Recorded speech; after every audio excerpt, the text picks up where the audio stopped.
সমস্ত রাজ্যে 20,000 অঙ্গনওয়াড়ি কর্মী সহায়িকা বোন আছেন, তাদের কাছে আমাদের আবেদন আপনাদের স্বার্থে, আপনাদের বর্তমান ভবিষ্যতের স্বার্থে এই সংগঠনের সাথে সাথে যুক্ত হন।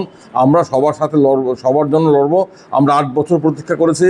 আমরা সরকারের মুখের দিকে তাকিয়েছিলাম, সরকার আমাদের দিকে তাকাননি। আমরা পেটে ক্ষুধা নিয়ে, বুকে যন্ত্রণা নিয়ে হাসি মুখে কাজ করছি, কিন্তু সরকার আমাদের দিকে এখনও দেখেন না। তাই আমাদের সময় এসেছে সমিতি করে আন্দোলনে নামার। আমরা আন্দোলন শখে করছি না, আমরা বাধ্য হচ্ছি আমাদের পিঠ বাঁচাতে, আমাদের মাথা উঁচু করে বাঁচার রাস্তা তৈরি করতে আন্দোলনে নেমেছি। সেটা নিয়ে আজকে আলোচনা হয়েছে। আগামী পুজোর আগেই আমরা আগরতলা শহরে অঙ্গনওয়াড়ি কর্মী সহায়িকাদের সর্ববৃহৎ জমায়েত করে সরকারকে দেখিয়ে দেব আমাদের দাবির পক্ষে এই রাজ্যের সমস্ত অঙ্গনওয়াড়ি কর্মী সহায়িকারা আছে। এবং আমরা আশা করব সরকার আমাদের দাবির গুরুত্ব এবং প্রয়োজনীয়তা স্বীকার করে প্রয়োজনীয় ব্যবস্থা নেবে।